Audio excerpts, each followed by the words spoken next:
Hey guys, it's Jeremiah. Let's cook something good. Hey guys, what's going on? It's Thanksgiving Thursday, part 2. We're going to do a green bean casserole because a lot of people on Instagram replied back that green bean casserole was one of their favorite dishes for Thanksgiving.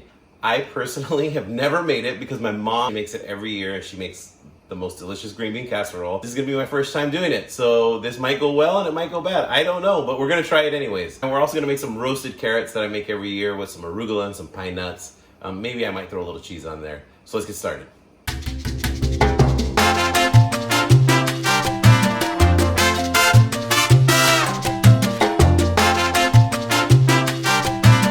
Green beans, we're gonna need a few ingredients. We're also gonna need to preheat our oven to 350 degrees. I got that going. We're gonna need a pot with some water and some salt that we're gonna bring to a boil to blanch our green beans. We're also gonna need some button mushrooms, 2 cloves of garlic, flour, an onion, butter, and some whole milk. Green beans grow on a vine, so we're gonna have to take this off. We're gonna do that for all of our green beans. We just wanna trim them and tail them. Our water is boiling. One thing we are gonna need after we blanch our green beans is we're gonna need to put them in an ice bath. So I have an ice bath right here. I can go directly from the boiling water to the ice bath.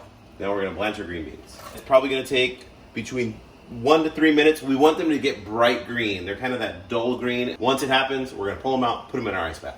We don't want them to continue to cook and get mushy. We wanna put them in the oven still kind of crunchy. That's what we're gonna accomplish with this. We only want our green beans to be in our ice bath for a minute or so, and then we're just gonna take them out and you're gonna put them into a strainer. We just want to get them out of the water so they don't get mushy. Green bean casserole. The way my mom has made it for years, and it's delicious, is with cream of mushroom soup.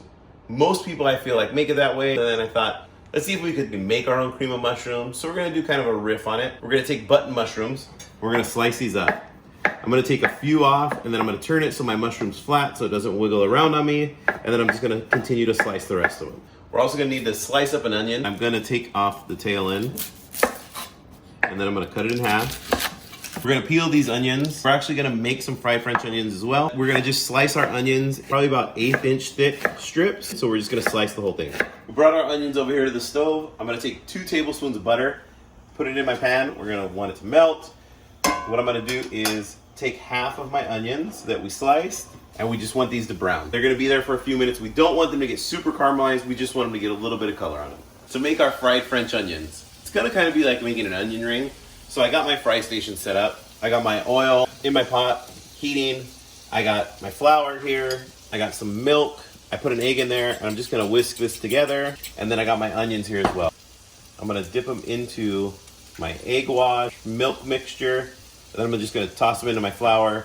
I just want these to get a little dusting of flour, enough to fry, and so they have a little crunch. They will get crunchier in the oven. Then I'm gonna take a few of them, see what my oil looks like. Looks good, so we're gonna start to fry these. Our onions are kind of golden brown. Some of them are a little underdone, but it's okay. We're gonna throw them on top when we put it in the oven so they'll get crispy there. I'm just gonna pull these out and put my next batch in. We're also gonna take a couple cloves of garlic and we're gonna mince them up. So we're just gonna smash these. I'm gonna take the palm of my hand. We're gonna peel it. The peel should come off fairly easy, hopefully. What I'm gonna do is I'm just gonna take my cloves and I'm gonna slice them as thin as I can. And then once they're sliced, I'm gonna take my knife and I'm just gonna run it back over them a few times to get them into smaller pieces. That way no one gets a big old chunk of garlic. Our onions for our actual casserole have gotten a little bit of color on them, but that's what we're looking for, just them to be kind of translucent. We're gonna take them out, set them aside. In the same pan that we took our onions out of, we're gonna put our mushrooms into. We're just gonna throw them in there and we're gonna let them cook down. I'm also gonna throw in my minced garlic and cook that with our mushrooms as well. We don't want them to take on a lot of color. We really just wanna cook a little bit of that moisture out. So this is probably where I would take them out and throw them in with our onion mixture. We put our green beans into our onion and mushroom. We mixed it all together, and then I'm just gonna salt and pepper the whole thing. Into our pan that we cooked everything in, I'm gonna melt down about 3 tablespoons of butter.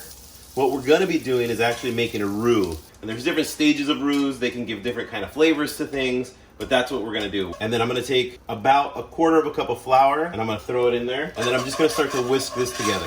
And you'll see the butter and flour just start to incorporate together. We really just want the flour to soak up all the butter.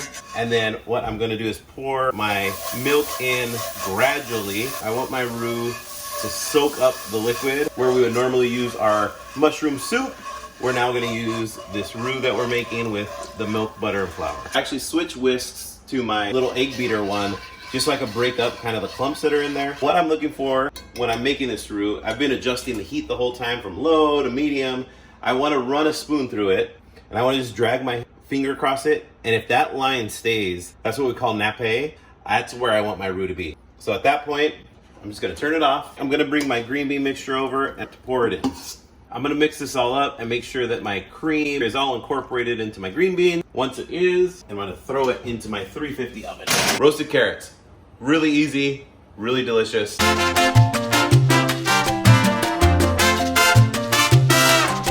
We're gonna take carrots, we're gonna slice them up, roast them. We're gonna take some pine nuts, some arugula, also gonna use some salt and pepper and some oil.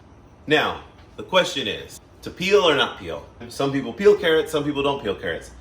I don't want these to be the perfectly peeled carrot, so that's what I'm gonna do here. For sure, I'm taking off stems, and then I'm just gonna cut these on the bias. It's gonna give me more of a cooking surface and more texture. We're gonna do these stovetop, so I'm using my cast iron. We're gonna put a couple turns of oil. I'm just gonna take my carrots, I'm gonna throw some salt and pepper in there, and then we're just gonna let these go on medium. We're not gonna touch them too much. We're just gonna let these things go. We will check them probably about 10 minutes. Here's what we're looking for. We want them to get a little bit of color. We need them to be soft so they're biteable. These are probably halfway done. They're getting color, which is great. I'm gonna flip them. We're gonna let them go for about another 10 minutes. Our green beans have been in the oven for probably about 25 minutes now. So I'm just gonna go ahead and pull it out. And as we can see, it got kind of brown, it's crunchy. I'm just gonna drizzle my onions all over the top. We're gonna let this cool because right now it's really hot. It's just come out of the oven and it's probably gonna scald our mouths. We don't want that, so we're gonna let this cool before we serve it. As you can see, our carrots are nice and roasted. I'm gonna take some pine nuts, probably about a quarter cup, and we're gonna let those roast. What we wanna do right now is we actually wanna stand here and we wanna watch it, because pine nuts will burn very fast and they do not taste good when they're burned. So I'm just gonna stand over it and continue to stir it. Once our pine nuts take on a little bit of color, we're gonna take our arugula, toss that in. We're gonna turn our flame off, and then we're just gonna mix this all together. We want this arugula to cook a little bit, but we don't want it on the heat, just the heat of the pan will cook it. Everything is out of the oven and off the stove, so let's give it a try. I'm gonna get a little bit of carrot, some pine nuts, and some arugula. Delicious, earthy, balanced. The pine nuts are a great touch. We got our green bean casserole with our homemade cream of mushroom soup with our onions on top. Let's give that a try. Super creamy. The mushrooms are cooked perfectly. The crunchiness of the onion is incredible. That's actually really good. I'm gonna still let my mom make hers this year because I do really like it and we've had it since we were kids. But this is a great option. Maybe I'll make a little bit. Thank you guys so much for joining us for Thanksgiving Part 2. If you guys enjoyed the video, hit the like, subscribe, because we still got Thanksgiving Part 3 and Part 4 to come, and sooner or later, we're gonna have to cook a turkey. Again, tools are in the description. We'll see you next Thursday. Don't know what we're doing yet, so tune in next week and find out.